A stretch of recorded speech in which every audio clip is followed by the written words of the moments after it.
We're now joined by UFC women's strawweight Ashley Yoder, and we'll take our first set of questions from Gabriel Gonzalez with Cape Press.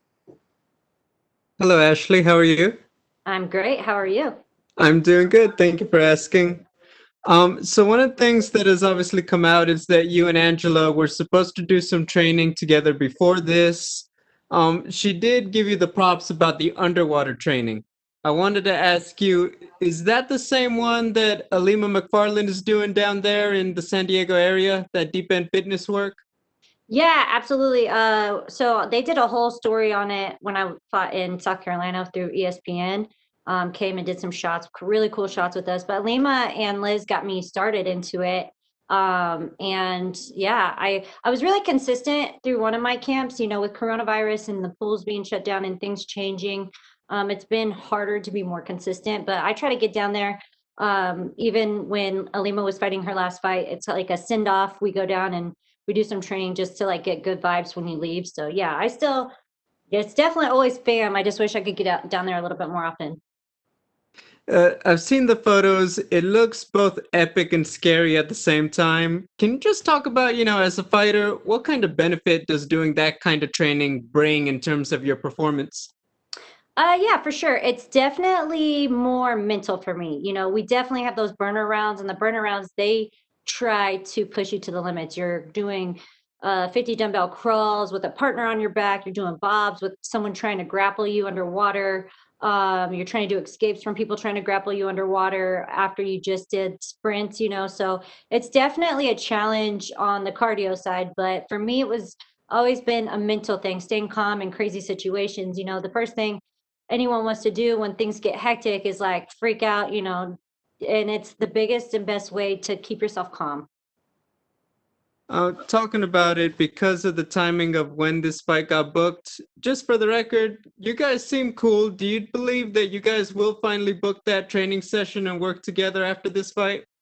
Oh yeah, we definitely it's definitely probably something in the future for us. We're close in proximity to training areas, and we both can grow off each other. There's not a lot of high level little people in Temecula, and so she actually has a lot more training partners. So it would be awesome to go down and train after, we punch each other in the face this weekend. My final question, this is set to be one of the more marquee fights on the card. What do you hope to show most for yourself in this matchup and the extra attention? For me, I love getting in there and competing. I love to see my growth. I love to see, after 4 years, what has changed, what has stayed the same. It's just a really good benchmarker for where I'm at in my career and what I need to work on and things I do well. And, just overall seeing my experience in the octagon. Thank you, Ashley. Good luck. Thank you. We'll take our next set of questions from Damon Martin with MMA Fighting. Hey Ashley, I'm curious, with this being a rematch, what is your biggest memory of the first fight with Angela Hill? You went 3 rounds, obviously didn't go your way that night, but what is your biggest takeaway from that fight? Honestly, I remember my biggest memory from that fight is not really having not having a not proper warm up, but my coaches had to step up and corner my teammate the fight before me. So I was kind of in the back trying not to watch the TV while I'm waiting for my coaches to get back before I walk out to my fight. So it was a kind of beautiful chaos in a way. It was a way to kind of learn how to get myself ready, stay focused, and be present for my fight. So, I mean, the fight was what it was. It was 4 years ago. It was still a really good fight, especially, I really at the time still respected Angela, from watching her on Tough all the way through Invicta, coming back. And I thought she was coming off a win against Jessica Andrade. So I have a lot of respect for her on that aspect, but, I've grown a lot too. And one thing we know, I like to fight. So it's nothing but an honor to step in the cage. You guys both accepted this fight on very, very short notice, obviously. And this is a chance, at revenge, a chance to get a loss off your record. Did that play a part in accepting it? Was it just about, hey, I want to fight right now, and you would have fought anybody? Like, because you hear different motivations, especially with a fight that came together this quickly.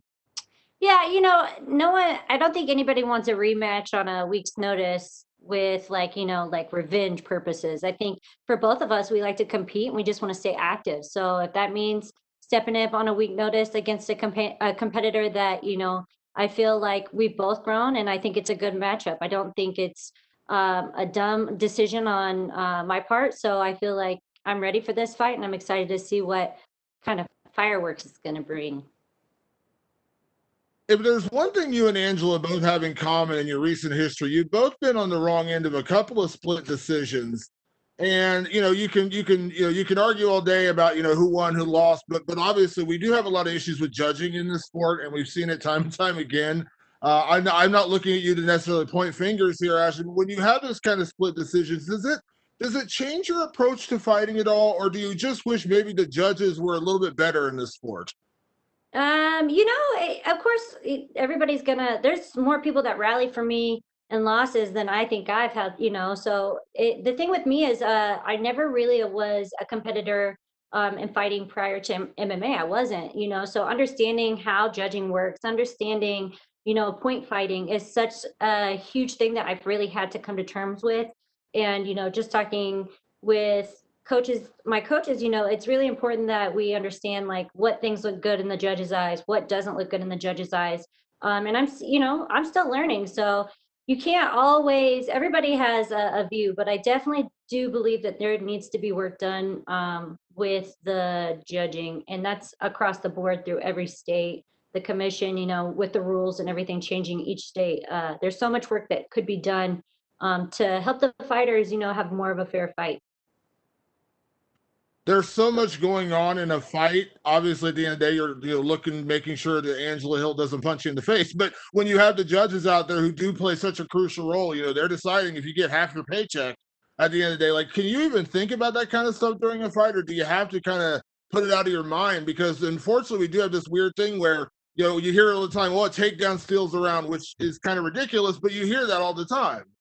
Well, yeah, but you see my fights and I take people down and I don't win fights. So that it doesn't, that's not necessarily, I believe, true. But this is the thing. That's what we talk about afterwards, right? This is the things that we could have did better, even in a win. Like you should have did this. You shouldn't have been in this position that long.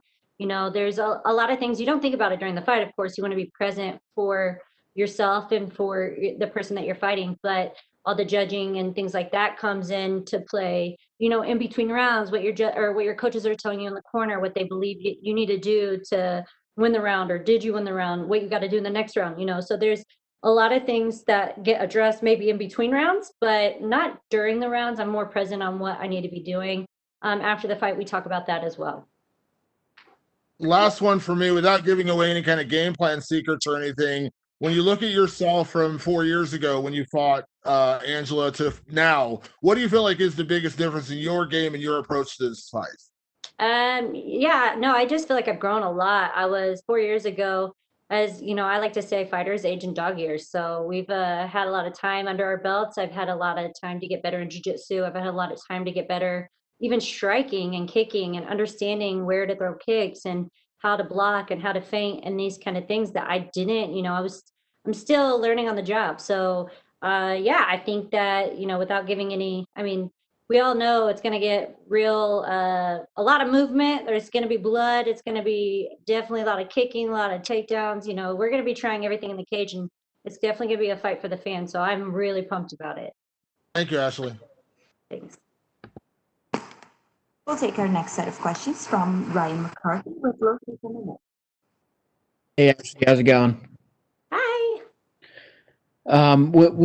So what would the ideal 2021 look like for you, Ashley? Are you trying to get into the octagon a certain amount of times? It's already starting off right. Trying to get in there as many times as possible. So I think starting with February is a good start. So I'm just excited. Stay healthy, keep active, and just get more experience in the octagon. Have some more highlight moments for the fans, and hopefully get fans back into the part of being a part of a fight. So having those big fights in the T-Mobile Arena or whatever arena, those are the things that I miss as well. So I'm excited to get those back hopefully this year. For sure. Is there a certain arena you like fighting in at all? Anyone in particular? T-Mobile was cool. You know, I fought in New York. I don't even remember which one I fought in New York, but it was upstate. So, yeah, no, any of them. You know, the walking out to the arena and seeing your name across like a basketball arena or whatever arena with your name is kind of crazy when you never were really an athlete until you turned 20 years old. So, it's such a surreal experience. And then the fans that don't even know you, you know, just the energy of people just loving you. You always get a lot of love, I feel like, even in environments where you might have your competitors, fans there too. So For sure. Well, hopefully we have the fans back sooner rather than later. And thanks for your time and best of luck on Saturday, Ashley. thank you.